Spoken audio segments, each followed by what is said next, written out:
بسم الله الرحمن الرحيم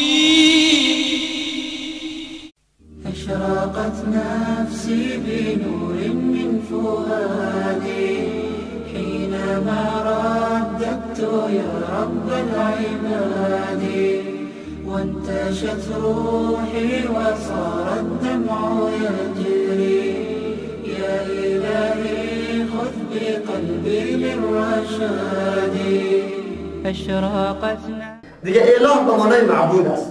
خو اینجا الف لام داره، مطلقی معبود نمیگه. معبود خو نه در بعضی جاها بت است، نعوذ بالله، در بعضی جاها گاو است، در بعضی جاها معبود آفتاب و مهتاب است، در بعضی جاها معبود نعوذ بالله قبر است و هم پرستشش میشه. خو اینجا الف لام داره، مراد از این کدام الله است؟ ذاتی که نمی صفت داره که پشت سر بر ما میخوانیم که رب العالمین الرحمن الرحیم مالک یوم الدین. این ذات، اما ذاتی که قابلیت معبودیت داره، واقعا معبود است.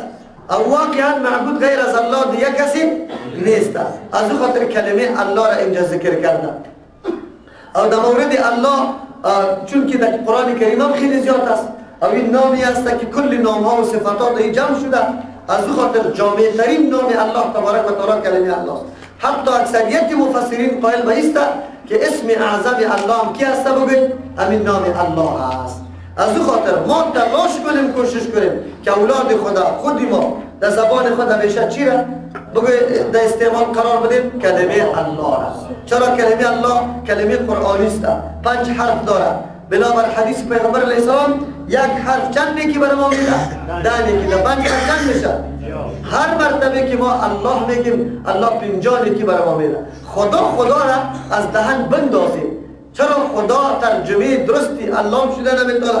چرا خدا دو معنا داره، یا خدا که خودش پیدا شده، این معنا در شان الله صحیح نیست که نبوده و خودش آمده، اگرچه به معنای واجب الوجود که وجودش ضروری است، یعنی فنا سرش نمیاد، نه ابتدا داره نه انتها. این معنا را اگر بگیری صحیح میشه، لیکن اگر اینطور بگی که خودش آمده یعنی نبود آمده، نعوذ بالله، این معنای حدوث پیدا میکنه، این معنا مردود است. اگر نه که خدا در لغت فارسی به معنای صاحب استعمال شده. خداوند چیست؟ خانه. همینطور میگه نه؟ صاحب خانه. باز در اون صورت به معنای مالک میشه. خداوند معنای چیست؟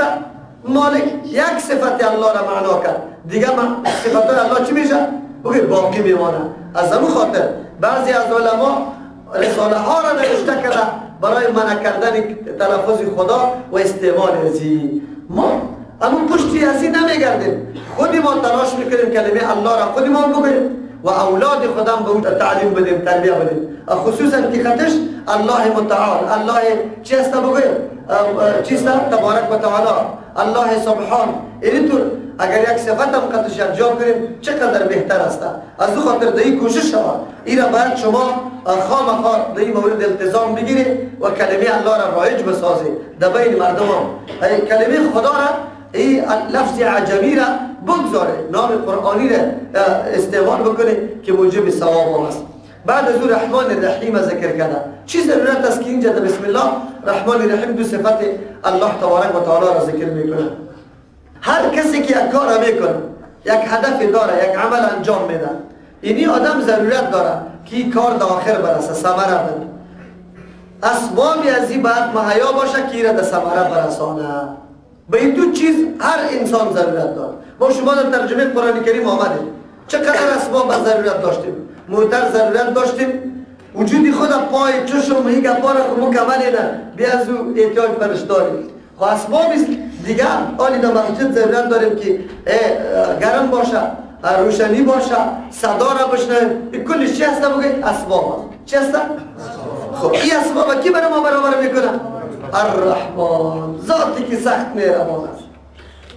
ما چی عوض دادیم به الله تبارک و تعالی که چشم داره؟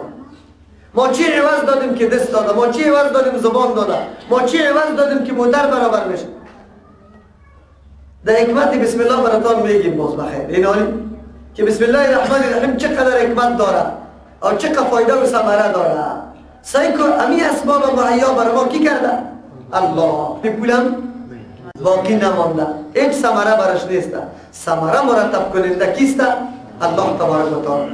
از همون خاطر پس بسم الله خود هر کار گفته میشه که گفته میشه صفت الله را هم قطش بگو که معنای ای را میده که بسم الله شروع میکنم به نام الله او طور نام اللهی که اسبابی ده هدف رسیدن بر من چی کرده؟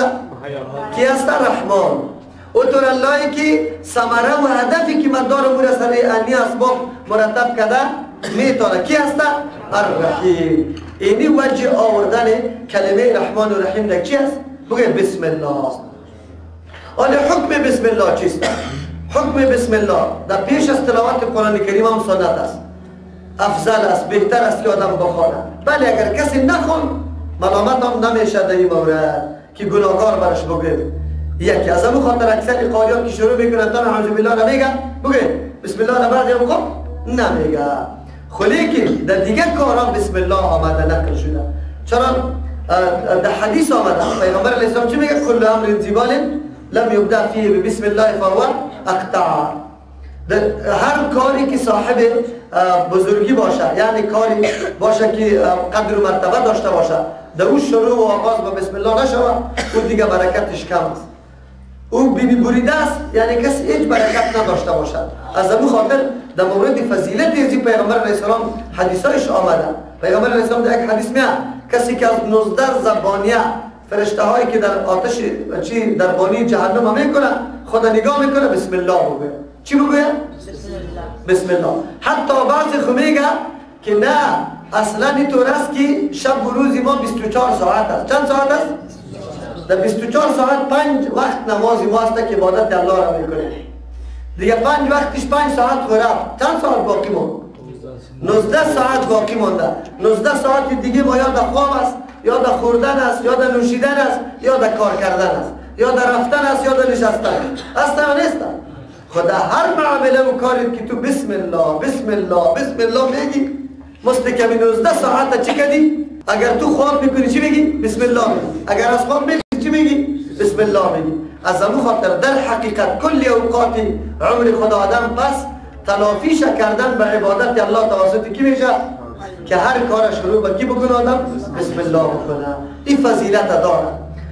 او سنت از پیش از قرآن کریم هم پیش از هر کارم حتی ممنوع نیست کلمه بسم الله از هیچ کسی ولو که یک کسی مریض باشه سیاست مریض باشه آدم جنوب باشه کلمه بسم الله ممنوع نیست. این مکمل خوانده میتونه این من نیست. دیگه خب چی ثمره داره ولی همین بسم الله چی نتیجه داره؟ بسم الله الرحمن الرحیم نتیجهش ایست که فرق شود بین یک مسلمان و کافر. بنده کافر و مسلمان فرقش توسط بسم الله میشه. ما نیاز داریم، ما انسان ها نیاز داریم به طور مثال با آمد دستوار شدن موتر. وقتی در موتر سوار میشیم پای خدا در رکاب موتر میمانیم چی میگیم؟ بسم الله سبحان الذی سخر لنا هذا و ما كنا له مقرنین و انا الی ربنا لمنقلبون. وقتی در جلوی موتر میشینی بعد چی میگی؟ بسم الله مجریها و مرساها ان ربی لغفور رحیم. کافر بالا میشه الله در یادش نیست همونطور بالا میشه و حرکت میکنه. آنی فرق در بین دو انسان در چی شد؟ وقتی که مومن پای با بسم الله در رکاب موتر ماند در جلو نشست اعتراف کرد یا الله تبارک و تعالی این احسان بزرگی تو بود، این با کمک تو بود که ما علی موتر در حرکت میشه و در خدمت ما قرار داره. اگر احسان تو نمی بود من نمیتونستم که موتر چی شود؟ در حرکت بیاره. چرا؟ از شما سوال دارم یک نفر کل مسائل موتر را جور کرده میتونه؟ تیل در کدام معدن در کدام درخت است از او اره میشه تیل جور میشه. از او تیل جور کرده کدام کارخانه است؟ اول میاد یک آدم برا کارخانه تیل پیدا کنه. تیل از کجا؟ امو ماشینار از کجا پیدا بکنه که نفت تیل از زمین بکشه تصفیه کنه که قابل سوخت موتر شود. بگو یک نفر میتونه کلی عمر بزنه یک چهار تصفیه کنه؟ میتونه؟ خب برو این همه کارش شده مبلغ از کجا پیدا کنه؟ و این کم از کجا پیدا کنه؟ ماشین چطور جور کنه؟ در یک موتر به هزارها پرزه است. این پرزه را چطور جور کنه؟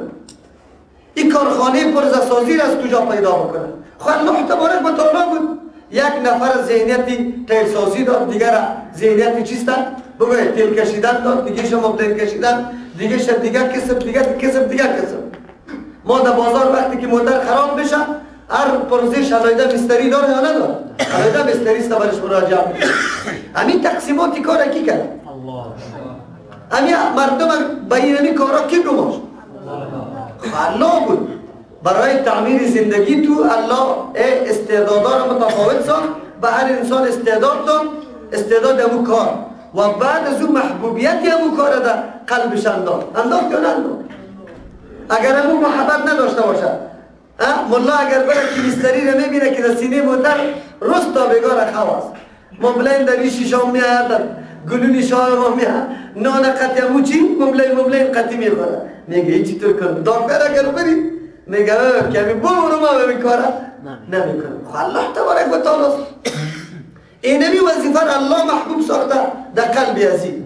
اگر الله محبوب نمی ساخت تو چی میکنی؟ داکتر موتر خدایی معاینه خانه در جلال آباد است، در چه قدر وقت میرسی؟ موتر لوکس برای دستان است، آلی این رفت پنچر شد، پنچر باید نباشه تو چطور میکنی؟ خب مبلین تبدیل میکنی تو چطور میکنی؟ از تو سوال میکنم. الله تبارک و تعالی است که انسانها را استعدادهای متفاوت داد، بعد از او همون عمل از ذهنشان محبوب ساخت و بعد از او هر کس وظیفه خود انجام میده. صبحی شما وضو کنی قرآن کریم خدا آماده کرد، الان چه از او کنی که ترجمه از پیش ما نروا. خب اگر تو یک چای سیاستر برات آماده کرد، اگر تو تنها برای خود چای آماده میکردی میتونستی؟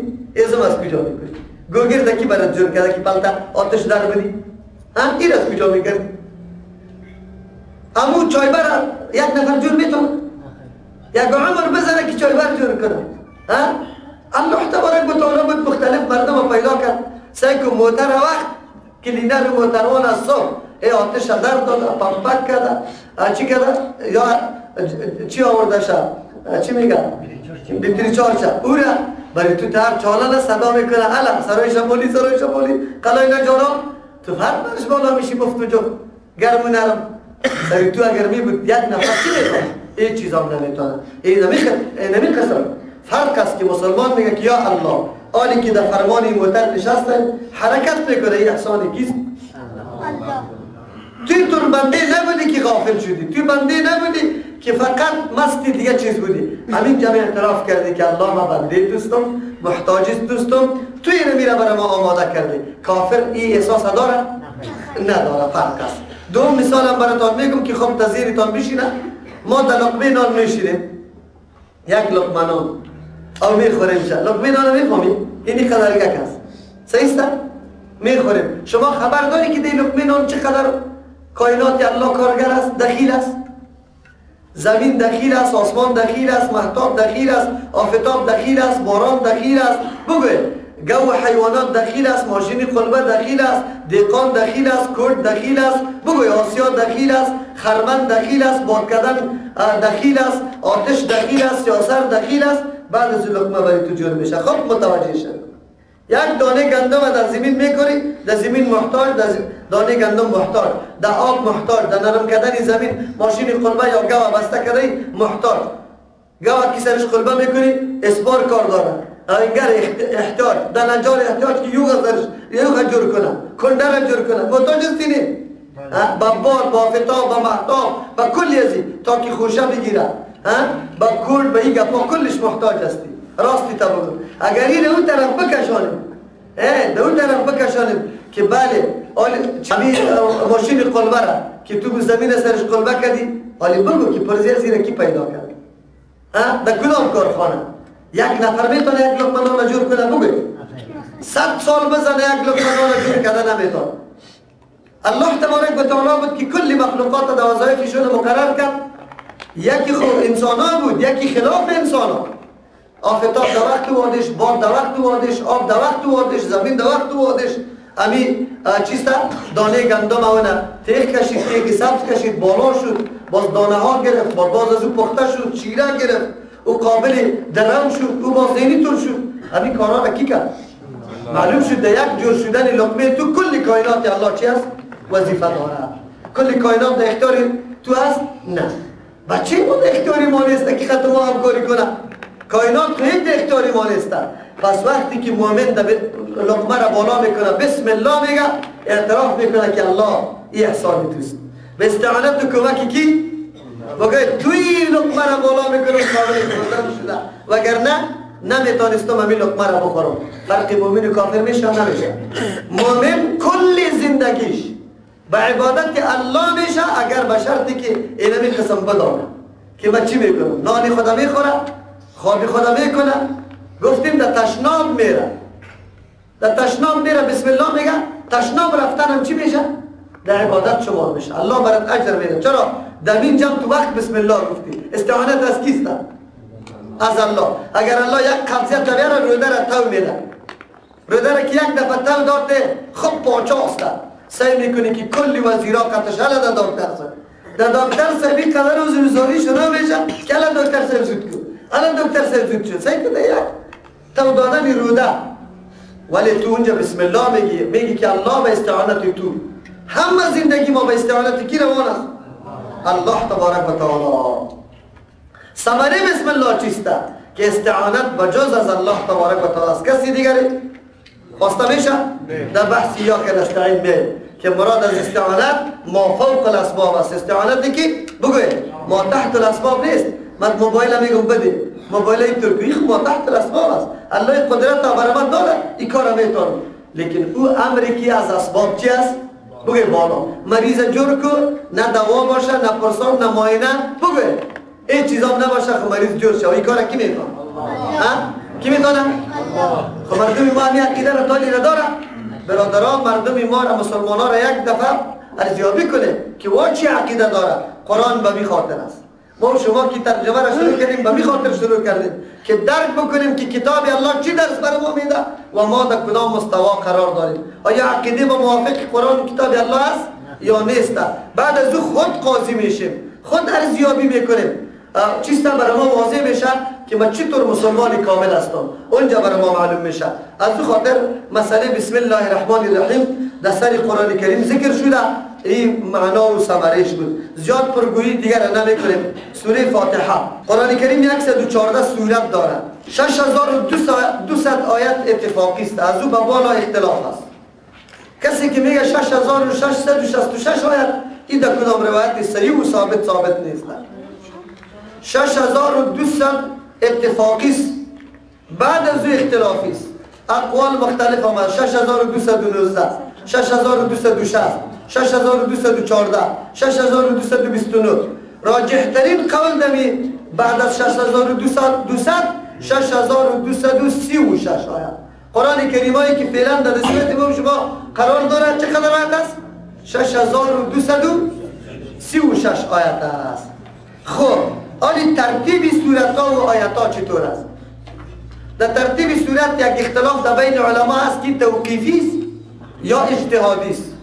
یک تعداد علما قائل به است که اجتهادی است، لیکن قول راجح است که ترتیب صورت ها توقیفی است. توقیفی مانا از طرف پیغمبر علیه السلام کدام ترتیبی که داده شده پیغمبر داده خیر و خلاص، دیگه کسش مداخله کرده نمیتونه.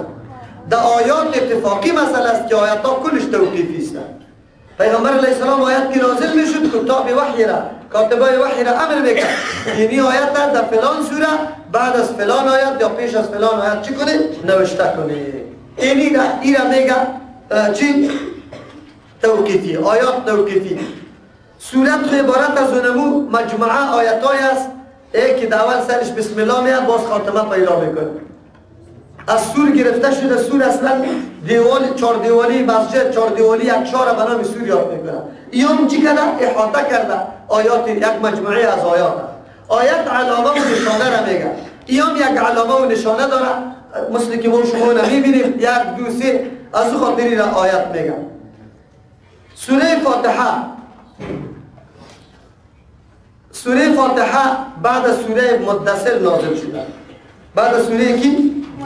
پنجمین سورت است که نازل شده، قبل از سوره لحد و بعد از سوره مدثر.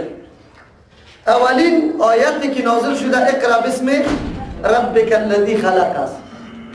اولین سورتی که مکمل نازل شده سوره چیز؟ فاتحه. به اعتبار نزول اگر به اعتبار آیات بگیریم یعنی این پنجم سورت است، اما به اعتبار مجموعه سورت اگر بگیریم اولین سورتی که نازل شده سوره فاتحه است. بعد از فترت وحی که سری پیغمبر علیه السلام یک مدت وحی قطع وارد شد، بعد از اول سورتی که نازل شده سوره کیست؟ مدثر است یا ایها المدثر. این سورت پنجم سورت شد بعد از سوره مدثر و قبل از سوره لهب نازل شده. سورت های قرآن کریم دو قسم می باشه، یکی سورت مکی یکی سورت مدنی. فرق بین سورت مکی و مدنی را بعضی به اعتبار محل میکنه. به اعتبار محل چی مانا؟ هر صورتی که در مکه نازل شده مکی، هر صورتی که در مدینه نازل شده مدنی. خب بعضی به طریق زمان میکنه. در زمانه زندگی پیغمبر علیه السلام اگر در مکه نازل شده او صورت زمان مکیش او را مکی میگه، اگر در زندگی مدنیش نازل شده مدنی میگه. سوم قولیست که نه، اعتبار به زمان و مکان نده، اعتبار به تاریخ هجرت بده. هر صورتی که قبل از هجرت نازل شده در هر جایی که نازل شده به نام مکی است و هر صورتی که بعد از هجرت نازل شده به نام چی است؟ این قول مشهور و راجح است. پس از خاطر وقتی ما صورت مکی یا مدنی میگیم اینی فرق در بینشان است. قبل از هجرت مکی، بعد از هجرت بگه مدنی است.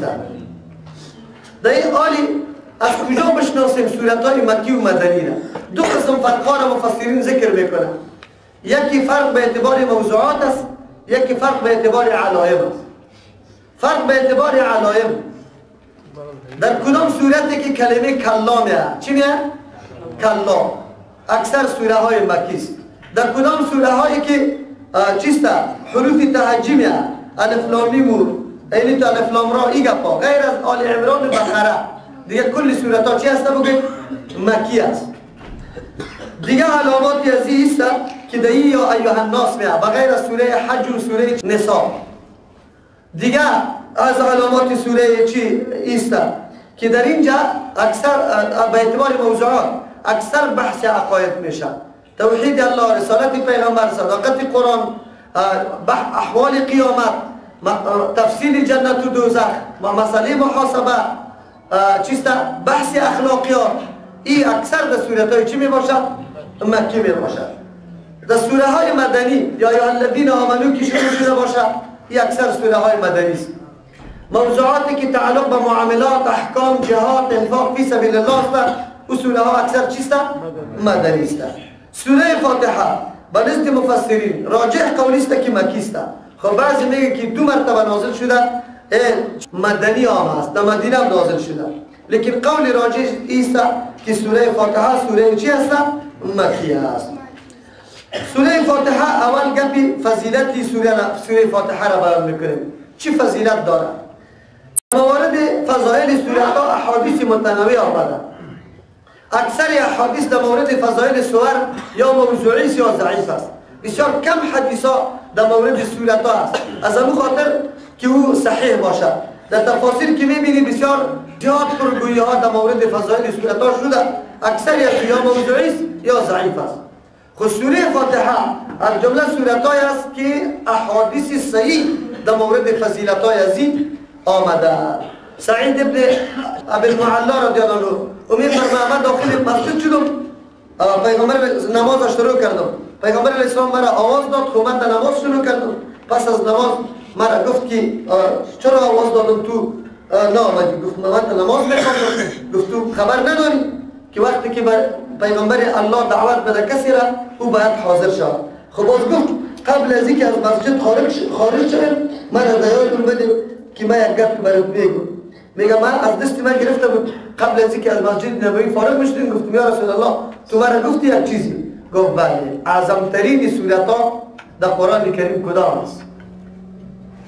اعظم ترین سورت ها سوره فاتحه است. از دو خاطر این سورت نام های خیلی زیاد دارد. 22 نام از این در روایات آمده. چند نام؟ اور 22 نام خودش دلالت بالای عظمت و بزرگی همین سورت میکنه که این سورت بزرگ است. یکی از جمله فضائل و اهمیت این سورت است که در سر قرآن کریم واقع شده. آن نامهای سوره فاتحه که 22 نام است، یکیش فاتحه است که خیلی شروع شده. یکی فاتحه خوانی موجوه هستند. فاتحه خوانی میگیم. خب اینه نمیگه. این فاتحه را که فاتحه میگه آغاز و ابتدا یا خلاصی قرآن کریم توسط کی میشه؟ سوره فاتحه. سورت حمد میگه ایره، به خاطر که شروع و آغازش توسط کی شده؟ الحمد شده. سوره شکر هم برش میگه، چرا که در حدیث میگه که بهترین شکر توسط کیست؟ الحمدلله. در یک حدیث میگه پیغمبر علیه السلام میفرمه هرگاه الله احسانی را بکنه سر شما و شما در عوض در مقابلش الحمدلله بگویید، در حقیقت شکر مکمل نعمت الله را چی کرده؟ ادا کرده. از اون خاطر است که پیغمبر علیه السلام در بسیار موارد کلمه الحمدلله را گفته. یکی بعد از نام خلاص میشه، یکی با شما میگه دعا کنه. دعا نیست اونجا، شکر الله را باید بکشید. او از پیغمبر علیه السلام نقل شده مردم دستا را بالا میکنن، در شکر کشیدن دستا نشده. از خاطر بخیر شما که حدیث خوانده اونجا باز برام میاد اون شکر کشیده میشه. الحمدلله الذی اطعمنی هذا الطعام و رزقنیه من غیر حول ولا قوة منی. در حدیث صحیح کلام آمده او را شکر گزاری است. چرا؟ به خاطر که نعمت الله را استفاده کردیم. ما شما که از خواب میخیزیم چی میگیم؟ الحمدلله الذی احیانا بعد ما اماتنا و الیه النشور. است یا نه؟ خب اینجا شکر میکشیم. چرا؟ یک نعمت بزرگ الله بود از خواب که عین حالت مرگ باری بود تو پس زنده میشی. زنده میشی یا نه؟ از همون خاطر است که پیغمبر علیه السلام در مواقع نعمت از کلمه حمد کار گرفته و خودش فرموده که هر نعمت الله براتون آمد حمد بگوی، شکر و گزاری الله را در مقابل نعمتش کرده. از او خاطر این از چی سورت شکر هم میگه. این سورت به نام سورت صلات هم میگه. منظوری ما است که کل نام‌ها را وجه تسمیش بیان نکنیم که وقتی ما چیز نشود خود تنها براتون اهمیت این سورت معلوم شود. یک چند نامش میگیرم که مهمتر است. سورت صلات میگه، سورت نماز است. چرا؟ در حدیث میگه پیغمبر علیه السلام میگه قسمت الصلاه بینی و بین عبدی، من نماز در بین خود و بین بنده من چی کرده؟ تقسیم کرده. در اولش حسی کیست؟ الله است. چی میگی؟ الحمدلله رب العالمین الرحمن الرحیم. صفتای کیست؟ الله. تا مالک یوم الدین. ایاک نعبد و ایاک نستعین مشترک است. ایاک نعبد مخصوص الله، ایاک نستعین مخصوص بنده. بعد از او برای کی هست بگی؟ اسی بنده شروع میشه. بنده چی میگه؟ اهدنا صراط الذین دعا میکنی. او الله میگه که چیزی را بنده ما میخواه برش میده. وعده الله تبارک و تعالی است. سورت صلات است. سورت صلات دیگه هم برش میگه همین کل قرآن کریم در نماز بخوان. کل قرآن کریم از الف لام شروع که تا آخر من الجنة و الناس اختتام تمام کشن. خود سوره فاتحه را نخوان. به نزد یک عالم هم نماز تکمیل است؟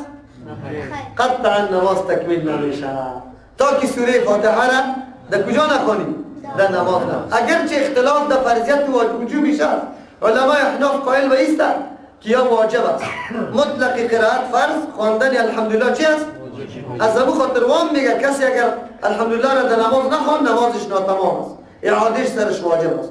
اما جمهور علما قائل به فرضیتش است. جمهور علما قائل به چی است؟ و میگه که سوره فاتحه را نخوانده فرض قطعا ادا نکرده. معلوم شده که سوره فاتحه چقدر وزن داره که کل قرآن در نماز بخوان که سوره فاتحه را نخوان نمازت نمیشه.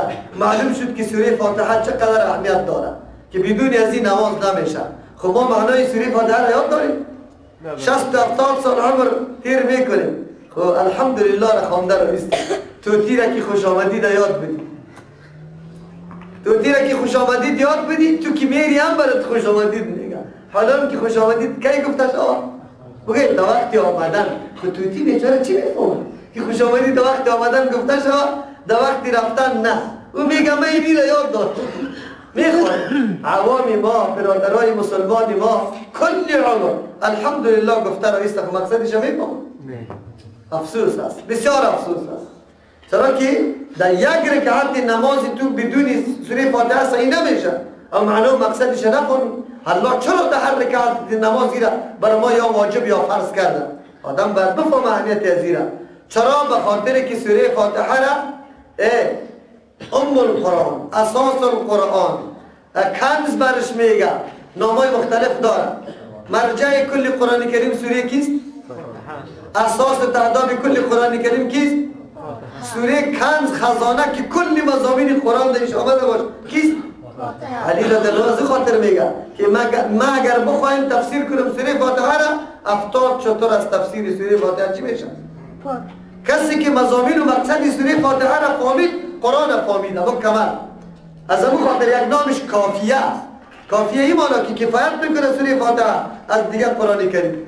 وافیه است، مکمل مضامین در این موجود است در خود سوره فاتحه. از همون خاطر تفسیر ازی هم همون تو خصوص تیر میشیم وگرنه این خود چیست؟ در هر بخشش که بروی دیگر دروازه اعلام میشن ورقا پر میشه، سوره فاتحه خلاص نمیشه. سوره فاتحه است دیگر.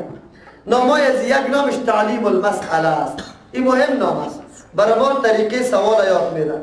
زمانی که حاجت انسان پیدا میشه در الله تبارک و تعالی چه قسم بخواه از الله؟ سوره فاتحه برات میگه وسیله کن نامای کی را؟ الله. صفاتای کی را؟ چرا نگفتی الحمدلله رب العالمین الرحمن الرحیم مالک؟ بعد از او اینطور کو وقتی که چیز طلب میکردی از الله صفات الله را وسیله کو. بعد از او کدام عمل نیکی که انجام داده ای را خاص به کی بسپار؟ الله. که یا الله این عمل خالص برای تو انجام داده. حج کرده ای همونطور اقرار کن یا الله خالص برای رضای تو کرده. تلاوت قرآن کرده ای بگو یا الله خالص برای رضای تو کرده. او یا الله در مشکل و حاجت خود غیر از تو هم کسی دیگری ندارم که از پیش طلب بکنه. اینی که پای شرطا که در دعا نباشه و دعا قبول نیست. سوره فاتحه ما را تعلیم چی میده؟ بگید دعا را که چی رقم دعا را طلب بکنید. بعد از او هم مهمترین حاجتی تبخوا که اهدینا صراط المستقیم صراط الذین انعمت علیهم. او وقت دعا قبول میشه. یک نامش یاد است. سوره مناجات است. راز و نیاز با کی میکنید؟ ایاک نعبد و ایاک نستعین. صراط المستقیم. سوره است که به نام تفویض یاد میشه. اموری تا به کی میسپاری؟ به الله. ایاک نعبد و ایاک نستعین. اعظم سورت است. از اینکه در بزرگ سوره نیست چرا که حدیث پیغمبر علیه السلام صراحتا درش چیز آمده. سبع المثانی برش میگه 7 آیتی که مکرر میشه. در نماز مکرر میشه یا نه؟ در نزول هم برای بعض مفسرین مکرر شده در مکه و در چی؟ مدینه منوره. او در رکعتای نماز مکمل است. قرآن عظیم برش گفته.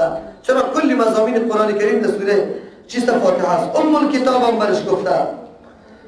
سوره و چی رقیه هم برش میگه. چرا که دم ابو سعید خدری رضی الله عنه قد یک جماعت صحابه میرفت او اونجا در راه در قوم طلب خوراک کردن و قوم یاره مهمان نوازی نکرد. الحمدلله الله چی برست پیدا کرد؟ کلان هم قوم چی شد؟ مار گزید شد. دویدن در پشت همین مسافرها که الا در بینتان کسی دم مولا هست یا نه؟ ابو سعید رضی الله عنه میفرماید که ما گفتیم که بله هستن در بین ما. گفت آوردن کی را دم کنید. گفتیم شما ما خوراک از پیشتان طلب کرده نداده تا که ما را مزد نده ما دم نمیکنیم. گفت چه کمال مردم بسیار مالدار بود. 1 گرم مال. 1 گرم مال چی مال؟ کلان آدم بود. رئیسی قوم بود. ای از بین میره. ابو سعید خدری رضی الله عنه سوره کی را خوند؟ فاتحه. از او خاطر وقتی که ای امو مال گرفت صحابه ما بین خود اختلاف کردن که چطور گرفتیم؟ خو حرام است. رفتن پیش پیغمبر علیه السلام. پیغمبر علیه السلام چی گفت؟ ان حق ما اخذتم به اجر کتاب الله. لایق‌ترین چیزی که سرش اجر گرفت کتاب الله. چرا علاج بود؟ این چی است نبگه؟ معالجه است. او طبیب که بری پیسه برش میدی یا نمیدی؟ یا معالجه است. ختمه را سریزی قیاس نکنی. خب بیا ولا تشتری بیایاتی ثمن قلیلا در اونجا باز بحث میکنیم. خب این ختمه سریزی قیاس نمیشه. این علاج است. پیغمبر علیه السلام گفت چیزی مانده یک سهم به من مقرر کنیم از همون گوسفندا. باز ابی سعید خدری رضی الله عنه پیغمبر گفت کی تو را تعلیم داد که این چیست بگه؟ صورت شفاست. صورت شفاست. از همون خاطر حالی مردم میگه اجازه نداره که دم کنه. بچهش مریض شده دم نمیکنه. در یک کسی دیگه میبره. چرا؟ والا ما اجازهش نداریم. پیغمبر به کلی امت اجازه داده. او یاد چی را بخونیم؟ چی را بخونیم؟ بگه الحمدلله صورت شفاست. بخون سری کلگی بخون. اما کلگی اجازه است. خب اینجا یک گپ نیست که اجازه دارم یا ندارم. هر مریض هر کس دم کرده بگوید میتونیم و این جایز است. خب سوره فاتحه را نامایش زیاد بود، دلالت بالای افضلیت سوره فاتحه میکرد. حالی میم در اصل ترجمه ایش سوره فاتحه یکی دعواست. اول گفت سوره فاتحه دعواست، الحمدلله. سوال هم میوارد بشه که الله تبارک و تعالی اول میگه گفت که الحمدلله کل صفتای کمال مخصوصی کیست؟ الله تبارک و تعالی است. کل صفتای کمال، صفتای الوهیت. صفتای کمال کدام صفت است؟ بگید صفتای الوهیت یعنی او ذاتی که مستحق عبادت شده کلگی برای ازو چی بکنه؟ عبادت بکنه. کسی که لیاقت ازیر داره که پرستش شود او باید صفت کمال داشته باشه یا نداشته باشه؟ داشته باشه. بعد از اون عبادتش بکنی. اینجا الحمدلله این دعواست. دعوا چی طلب داره برادران؟ دلیل طلب داره. دعوا چی طلب داره؟ دلیل. کسی که یک چیز دعوا میکنه اول شاید تیر میکنه پیش قاضی میبره وگرنه چی بکنه؟ قسم بخوره. نه؟ مصری منکر قسم است سری کسی که ادعا کرده سری از او شاهد است. قرآن کریم در اینجا برای ما میگه که الحمدلله دعواست. دلیلش کیسته؟ رب الرحمن الرحیم مالک این دلایلش است. چرا الله تبارک و تعالی اول آغاز ابتدا را به دعوا کرد؟ برای ما درس عظیم این میده. سوره فاتحه اول درسی که برای ما میده که ما دعوا داریم خوبی دلیل قابل قبول است. دین اسلام کل دعواهایش دلیل داره. کل دعواهایش چی است؟ بگوید نماز میخوانیم دلیل داریم، روزه میگیریم، تلاوت قرآن میکنیم، بگوید گوشت خنزیر حرام است. پیغمبر علیه السلام میگه از خواب که خیستی دستی بشوی، بگوید دلیل داره. دلایل دو قسم است. یکی دلایل است که بس ما تصدیق کردیم پیغمبر علیه السلام او عقیده بر الله داریم چیزی که ما را امر کرده انجام میدیم که منع کرده بگوید نمیدیم. یک دلیل این رقمی است. یک دلیل عقلی یک تجربه‌ای برات پیدا شود. ساینس جدید اون شروع است در هر موردی که اسلام حکم کرده که خورده نشود ضررش کشیده است. اون ما در اولی وحلت پیدا کرده نمیتونیم. ما تنها نبوت پیغمبر علیه السلام که قبول کردیم که گفت این چیزا انجام بده این چیزا انجام نده، بس ما تابعدار عزیزیم. خب اگر زندگی خود همین فرمول داشته باشیم از بسیاری گمراهی ها باز نجات پیدا میکنیم. یک کسی ما را میگه که این چیز ثواب داره. دلیل دعای گنجلش افتای کلا بنام افتای کلا یاد بشنید در اونجا هست. یک سند موضوعی را درش نوشته کرده در فارسی. روزی پیغمبر در مسجد نشسته بود ناگهان جبرئیل در رسید او گفت که کسی را خواند اینی قدر عمره کرده اینی قاج کرده کسی قد خود نگاه کنه دیگه دیش کار نمیکنه کسی اینطور کسی اینطور. این دعوا است یا نیست؟ دعوا است. در دلیلش در کدام حدیث است؟ کتابای حدیث کو تدوین شده، علما بالکل فارغ البحث شده، حدیث صحیح و ضعیف هم کشیده. در کدام کتابی سند است؟ آنی ثواب خود زیاد گفته ما بخوانیم شد دیگه کس برای ما میگه در فلان شو دو رکعت نماز بخوان در رکعتش چند؟ 1000 مرتبه قل هو الله احد بخوان. خیلی خوب. این را هر کس خوش داره. ثواب زیاد خوش داریم یا نداریم؟ داریم. بیار سند دلیل. در این زندگی روزمره ما و شما در اسلام بسیار کارا میشه. دلیل داشته باشه و نداشته باشه. بس دیگه اول درس سوره فاتحه براتون داد که بدون دلیل چیزی پذیرفته نمیشه، قابل قبول اینال انشاءالله دیگه در زندگیتون که هر کار میکنی به دلیل نه. دلیل باید داشته باشیم. خود دلیل میشناسیم. دلیل کی است؟ دلیل کتاب الله و سنت کتاب الله و سنت. از همون خاطر پیغمبر علیه السلام گفت که ترکتم فیکم امرین، دو چیز در بینتون گذاشته لن تضلوا، هرگز گمراه نمیشید تا چی وقت؟ ما تمسکتم بهما، تا وقتی که شما به او چنگ زده باشید. کدام چیز است؟ کتاب الله و سنت رسولی. کتاب الله و سنت رسول اگر چنگ زده به هر کار از این دو دلیل طلب کرده انشاءالله باز دیگه جنجال نداره. شما انشاءالله این فرمول در ذهنتان بانید. قرآن ما را به دلیل هیچ چیزی را نمیگه. الحمدلله را گفت الله تبارک و تعالی. این دعواست. همچی را میگه ستودن، ستایش کردن نمیگه. خب همین کل ستایش کردن مخصوص الله است. ما خود نجار هم خیلی ستایش میکنیم. چقدر بهترین دروازه را در مسجد جور کردن. ما خود کاشیکار هم خیلی صفتش میکنیم. پایه را چقدر خوب کاشیکاری کردن. ما خود چیسته بگوی کسی که منبر را جور کرده معمار او هم بگویم که چقدر خوب معمار چیسته معماری کرده منبر را جور کرده. خب آنی خود ستایش از یام میشه. دو جواب برش داریم. یکی مراد از ستایش حقیقتا ستایش از الله تبارک و تعالی است. این ستایش نجارو بگوی چی کاشیکار و معمار این ستایش حقیقی نبود، مجازی بود. چرا مجازی بود؟ به خاطری که همین معمار کی پیدا کرده؟ این کاشیکار کی پیدا کرده؟ اگه یک رسم ما بکشیم، خب بهترین رسم ما در چت مسجد از گل بکشم، شما چی میگی که چقدر خوب گل است؟ مدح گل خوب است یا مدح کشیدنی گل؟ بگوی کشیدنی گل.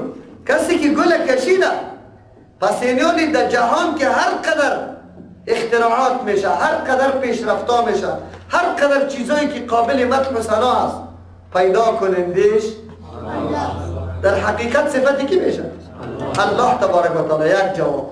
دوم جواب مراد از صفات کمال است. هر صفت ما نمیگیم. صفتای کمال کدام است برادران؟ صفتای کمال همون صفتای است که الله در قرآن برای خود ذکر کرده و پیغمبر علیه السلام در حدیث برای الله ذکر کرده. پس معنی شد که هر صفتی که الله در قرآن ذکر کرده یا قطع خود نگاه کرده به ما روان نکرده و پیغمبر در حدیث ذکر کرده، این صفتا مخصوصی کیست؟ مخصوصی کیست؟ الحمد کل صفتای کمال لله مخصوصی کیست؟ برای یک الله ثابت است، به کسی دیگر ثابت نیست. خصوصیت امیر تقاضا میکنه یا نه؟ یک چیزی که خاص میسازیم به کسی به شرطی خاص میشه که دیگر جای نباشه. در اصطلاح آمکی ما میگه نمایندگی انحصاری، یعنی تنها دهی بعد از دیگر جایی چی نمایندگی کار دیگه موجود نیست. این صفتها مخصوص الله است. او صفتهای الوهیت است. آن صفتهای الوهیت در قرآن پیش روی ما میاد خیلی زیاد است. در حدیث ذکر شده. در هر جایی که حمد الله آمده در اونجا حتما یک صفت هم است. به طور مثال براتون میگم الحمدلله الذی اطعمنی، بگوید هذا الطعام و رزقنیه من غیر حول ولا قوت منی. بعد از طعام توی دعا را کردی الحمدلله گفتم یا نه؟ سری کدام صفت الله حمد گفتم؟ اطعمنی که من طعام دادم. پیش خلاصه کردم در بحث بسم الله که لقمه را کی جور کرده؟ اگر الله جور نمیکرد تو توان داشتی؟ معلوم شد که طعام دهنده کیست؟ این صفت چیست؟ بگوی کمال است. دیگه کس همین کار کرده میتونه؟ بگوی میتونه؟ قطعا نمیتونه. از همون خاطر کل صفتهای کمال الله راجع به دو صفت میشه. یک صفت کارسازی و قدرت یا تصرف که برش میگیم، یک صفت علم محیط. علم چی؟ چرا مرجع کل صفتهای است؟ سری هر امری که بخواه الله میتونه او را در سر برسانه. دیگه کسی صفت داره؟ هیچ کسی دیگر این صفت نداره. و از هر حالتی هر بنده و مخلوقی خود کی خبر داره؟ در هر زمان، در هر مکان، در هر وقت. بگوید سری هر چیز کلی و جزئی کی علم داره؟ آیا در این صفت کسی دیگر شریک است؟ ما که میگیم که الحمدلله چقدر فایده داره. برادران و خواهران خوب متوجه باشید. در نماز استاد بشیم دستا را بسته کردیم میگم الحمدلله. کل صفتهای کمال مخصوصی کیست؟ مخصوصی کیست؟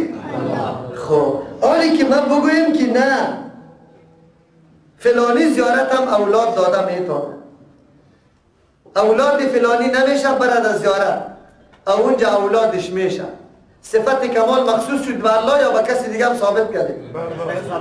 شما خود شاهد هستی یا نیستی؟ اینطور مردمی داریم که نامش سخیدات باشه؟ او چرا سخیدات مانده؟ به خاطری که اولاد پیدا نمیشد. در کجا رفت؟ در مزار. او بعد از او اولاد پیدا شد نامش چی داده؟ نو کی داده ایره؟ الله داده. خدا اینجا چی میگه؟ اینجا میگم الحمدلله کل صفتای کمال مخصوصی کیست؟ الله. او اینجا میگم نه سخی داده. راستی تا نبگه که الحمدلله را معنایش بفهمیم یا نفهمیم؟ بفهمیم. وگرنه در رکعت خوانده رایی بودیم تیر میشه مال. این خود دعوا بود کل صفتای کمال مخصوصی کیست؟ الله تبارک و تعالی است. چرا مخصوصی الله تبارک و تعالی است؟ رب العالمین. دلیل داریم یا نداریم؟ رب چی را میگه؟ در لغت عربی رب مالک میگه. چی را میگه؟ اختیاردار. متصرف میگه که هر رقم کار سرت میتونه. مصلح میگه ای که همه چیز اصلاح کرده میتونه، در درجه مرتبه اعلایش رسانده میتونه. مدبر میگه که تنظیم و تدبیر کلی کارا را میکنه. او تربیت کننده را میگه. این چی میگه؟ رب میگه. در لغت عربی رب تربیت کننده. او تربیت چی را میگه؟ یک شای درجه به درجه در حد چی برسانی؟ کمال برسانی. نیال نو شاندی در سرای شمالی در بهار گرفتی اینجا شاندیشه او زمین نرم کردی، بعد از دور تا کردی، خاک سرش لغت کردی، روز مرد تو مرش چی میپرتی؟ تا که او ریشه خود بدوان. بعد از او که این ریشه دوان باز بعد از او تو کلت مولت میدی که کمی قوت پیدا بکنه. بعد از این را قلم میکنی، شاخچبوری میکنی یا پیوند میکنی، بعد از او در میوه خود میرسه. 4-5 سال میرسه باز این سیبای سرخ زراعتی برات میگیره. این را بنا امی کاری تو را بنا چی یاد میکنه؟ تربیت یاد میکنه. خب عالمین جمع عالم است. عالم در لغت نشانه را میگه. هر چیزی که در کائنات مشاهده میکنی یه عالم است. چرا نشانه بالای وجودی کیست؟ امی کل عالم و مخلوقات تربیت شکی کرده. هر چیز درجه به درجه در حد کمال کی رسانده؟ در خود میریم بیرون نمیریم. در نفس خود جنین بودیم، طفل بودیم در شکم کی؟ در تاریکی ها بودیم یا نه؟ در می تاریکی ها این عذاره، این صورته، این شکله، این ماشین بزرگ انسانی را کی درست کرد؟ شما بگوی کسی دیگری امیر درست کرده میتونه؟ شاید بتونه اون مردم کسی درست کرده نمیتونه. همونجا 9 ماه شکم مادر بودی، بعد از 4 ماه الله بری تو شکل و صورت داد، روح دید دمی. بعد از 4 ماه 5 ماه غذای تو همونجا بود. همین غذا را کی برات میداد؟ کسی دیگری داده میتونه؟ پس از این دنیا آمدی اسباب استعدادی همین گریه کی برات نشان داد؟ که تو گریان تو که مادرت برات تو سینه بده. آیا طفل گریه نشان داده میتونه آدم؟ همین طفل از سینه چوشی کسی نشان داده میتونه؟ که اون شروع میکنه قل میچوشه. این مدرسه کیست؟ الله. این مدرسه کیست؟ بعد از اینکه ما تو جوان میشه اسباب کی برای ما مهیا کرده؟ استعداد کی برای ما داده؟ طریقه استفاده و استعمال اما نعمتهای الله را کی برای ما داده؟ رب العالمین خیر کیست؟ کل کائنات و مخلوقات تربیت و متصرف و مالک و مصلحش کیست؟ صحیح است؟ دلیل شد یا نه؟ خیر کل صفتهای کمال مخصوصی کیست؟ معبود تنها کیست؟ بخاطر که رب العالمین است. بخاطر که چی هست بگه؟ رب العالمین است. الرحمن الرحیم. خیلی مهربان ذات است. رحمان کی را میگه؟ که به اندازه مهربان باشه. مهربانی انسان هم هست. من دلم سر تو اونجا میرم یک سیاسر استاد است، تفلکی یتیم هم در پاریش است، دل سرش میسوزانم، انتها چی میکنم؟ یک دهی یا پنجی را میکشم در دستش میاد. دستش دادم یا نه؟ همین قدر مهربانی من دارم. خب لیکن این مهربانی یک جزئی مهربانی است. این سیاسر به خو ضرورت داره، به تنفس ضرورت داره، به جریان خون ضرورت داره، به خوراک، به نوشاک، به لباس، به مسکن، به همه‌اش ضرورت داره. برای خانه را یک آجی صاحب برش دلش سوخت، گفت بیاد این خانه من بشی. خوراکش آجی صاحب دیگر دلش سوخت که برو همین نفقه تمام میدم. خب لباسش یک آجی صاحب دیگر دلش سوخت برش داد. آب از نل یک آجی صاحب دیگر برش داد. خب لیکن همین تنفسش کی داده میتونه؟ این جریان خونش کی داده میتونه؟ این حیات کی برش داده میتونه؟ راست بگوی که مهربانی الله زیاد است یا از مخلوق؟ خب وقتی که این مهربانی الله است که تو در کدام سن میرسی چه قسم استفاده میکنی، الله مهربان است.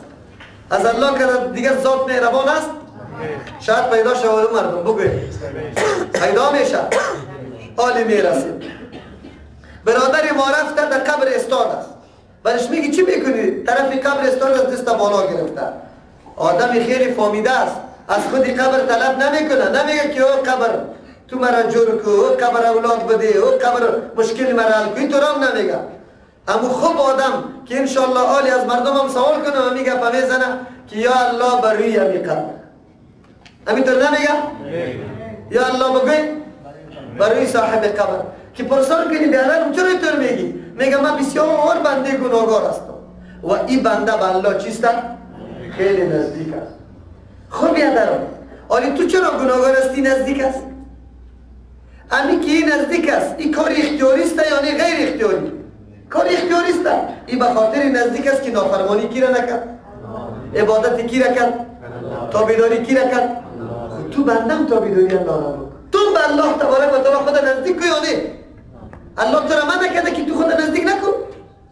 بگوی ما را عمل کرده که خود نزدیک کو، او عبادت تو هم کرده، تو من عبادت بکن.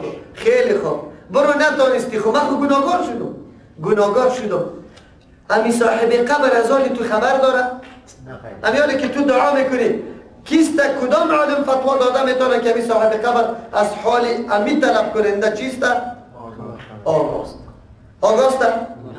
خب حالی امی که در قبر است میتونه عذر به الله تبارک و تعالی کسی فتوا داده میتونه؟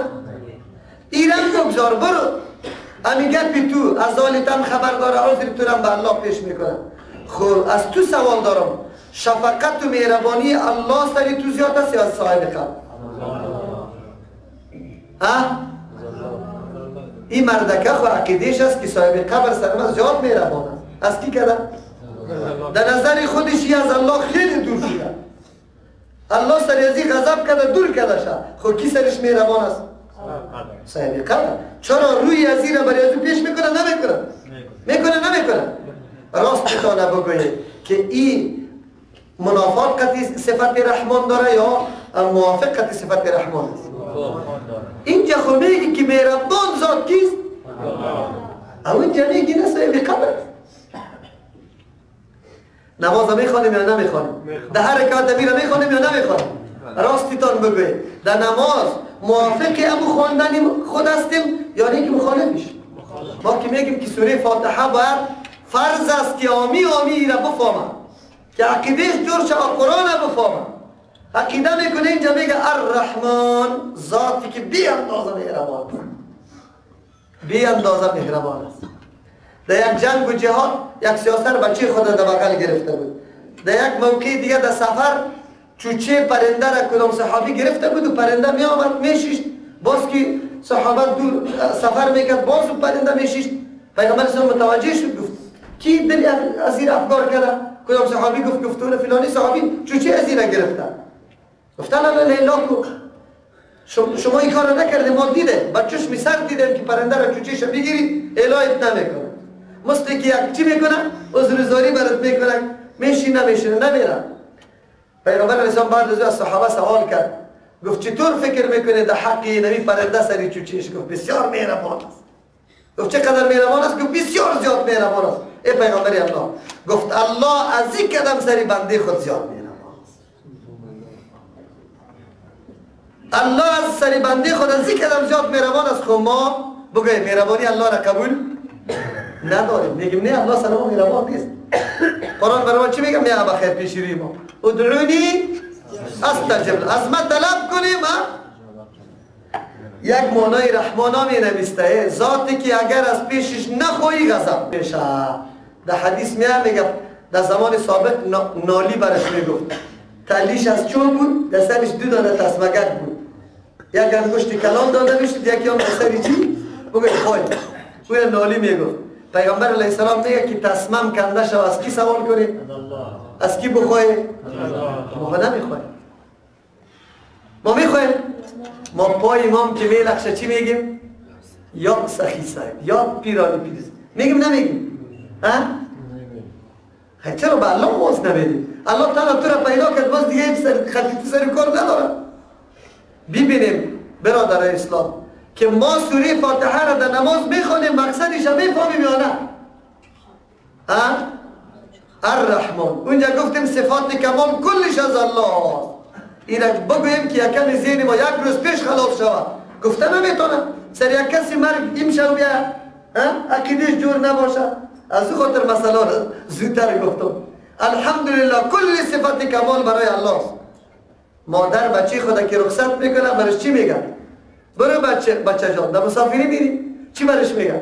برو الله و سخی سبقتت چی باشه؟ یار باشه. همینطور میگه نمیگه؟ اونجا میگیم صفات کمال مخصوص کیست؟ اینجا میگه که الله صفت کمال نداره. این بچه را نگاه کرده نمیتونه دعوذ بالله تیر شد نه؟ در پناه کی باید بده آدم؟ الله. خب اینجا سخی سبقتش یک جای کرد یعنی پناه دادن الله ناقص است. نعوذ بالله. ببینید چقدر حالت ما خراب است. خدا بود یارت. چطور میگه عبید خان؟ سخی مددگارت.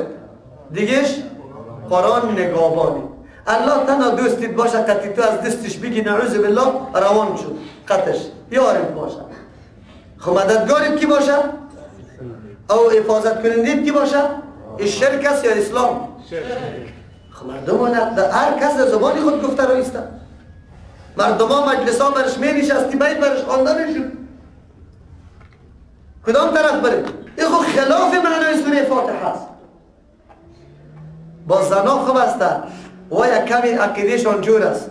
الله مبارک کنه بگوی دیگه شد خدا مبارک کنه. خب حضرت شیری خدا عقیده از یا جور بوده. چرا کی مبارکی را نسبت شبکی کرده؟ به الله کرده. حضرت شیری خدا را میگه دعای رحمت کنه. خوب افاد کنه ولی دعای رحمت کی کنه؟ برادران مسائل عقیده ما نه تنها در مسائل دین ما همینطور باقی مانده بلکه سرایت کرد حتی در مجالس تو امام آوازهای اشتراک داده میشه. میشه نمیشه؟ راستی تا نبوده. رحمان الله است. زیاد مهربان کیست؟ هر قدر که گناه کرده ای از رحمت الله ناامیده. و حدیث براتون شده چند نفر قتل کرده بود؟ 92. پیش یک راهب رفت یک عالم گفت من 99 نفر قتل کرده ارادت دارم که توبه بکشم از همین جرم خود پشیمان شم الله مرا میبخشه؟ گفت تو 99 را کشتی هنوزم تا میبخشیده نداری؟ نفر گرفت امی عالم هم سریش چی کرد؟ خب بعد از اون از کسی سوال کرد که در فلان قریه عالم است پیش یزو برو. اون طرف که میرفت در نصف راست چیست؟ مرگ سرش آمد. بیچارگک توانست که وقتی افتاد در زمین دیگر توان نداشت به سینه خود چی کرد؟ کشاند. فرشته ها با هم منازعه کردن. فرشته های جهنم میگفت ما ایرا طرف کجا میبریم؟ عذاب الله گفت طرف عذاب میبریم. فرشته های رحمت میگفت نه این رجوع طرفی کی کرده بود؟ الله تبارک و تعالی کرده بود. فیصله کنه الله روان کرد فرشته دیگر گفت برو مقایسه کن. اگر طرف قریه که توبه میکشید او عالم او طرف نزدیک بود فرشته رحمت دیره بگیره. اگر نه که طرفی چی؟ قریه که گناه کرده او نزدیک بود فرشته عذاب بگیره. وقتی که اندازه کرد مسافه را چقدر نزدیک شده بود طرفی از او؟ اما اندازه که ده و سینه خدا چی کرده بود؟ کش کرده شد. کی گرفت شد؟ فرشته کی؟ رحمت. یکی از جمله شکار شیطان او مبارزه شیطان است که مؤمن بنده را از رحمت الله چی میسازه؟ ناامید میسازه. هر قدر گناهگار بودی خوش صرف توبه بکش ندامت اظهار کن عزم بکن که ما این گناه را نمیکنم. الله چیست؟ الله غفور رحیم است. رحمان است. او بنده خدا دور نمیکنه به شرطی که توبه داری. الرحیم گناه که آدم بکنه بخشنده گناه کیست؟ از او خاطر در رحمت الله تبارک و تعالی اسباب بقای انسان اسباب بقای انسان مهیا کرده. برای ما رزق میده، برای ما مهربانی میکنه. در ربوبیت الله اسبابی که ما استفاده میکنیم یا آن چیزی که قابل استفاده است او را برای ما پیدا کرده. رحیم هم الله شد گناه ما را الله میبخشه. مالک یوم الدین پادشاه روز جزا کیست؟ ولی هم الله پادشاه است. خود چرا میگه در روز جزا؟ آلی خو یک نوع تصرف و اختیار به هر کس داده. داده نداده.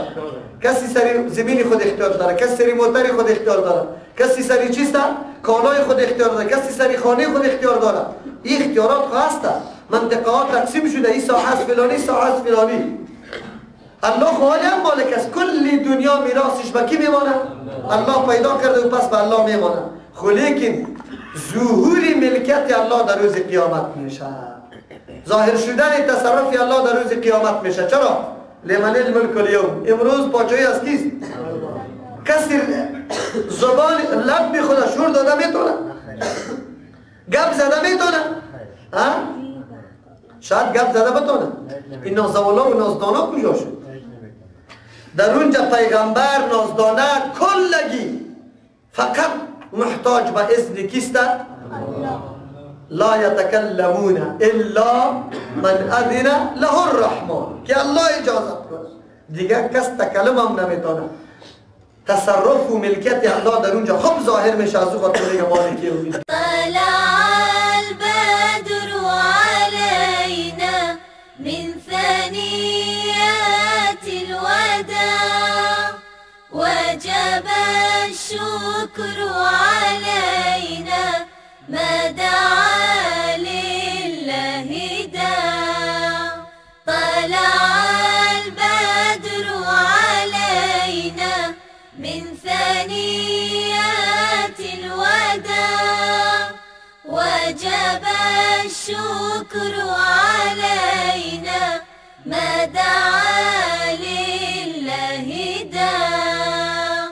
أيها المبعوث فينا جئت بالأمر المطاع، جئت شرفت المدينة مرحبا يا خير داع. طلع البدر علينا من ثنيات الوداع وجب الشكر علينا ما دعا لله داع. هللت يثرب تشدو وازدهت كل البقاع ولقد مدت ذراعا من ثنيات الوداع. طلع البدر علينا من ثنيات الوداع وجب الشكر علينا ما دعا لله داع.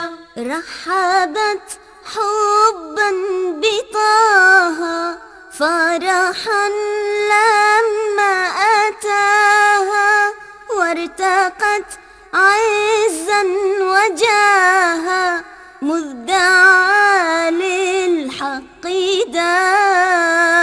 طلع البدر علينا من ثنيات الوداع وجب الشكر علينا ما دعا لله داع. فرحا دق الدفوف وقد اصطفوا صفوف أنشدوا من دون خوف حيث طاب الاستماع. طلع البدر علينا من ثنيات الوداع وجب الشكر علينا ما دعا لله داع. كل بيت فيه رحب ولطه الشكر أوجب لم يشأ إرضاء مطلب قد يؤدي للنزاع. طلع البدر علينا من ثنيات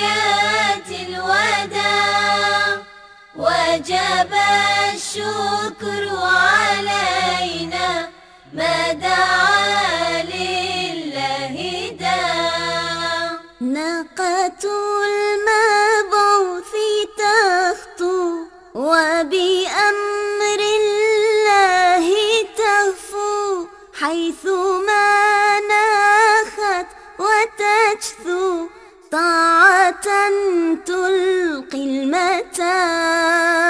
طلع البدر علينا من ثنيات الوداع، وجب الشكر علينا ما دعا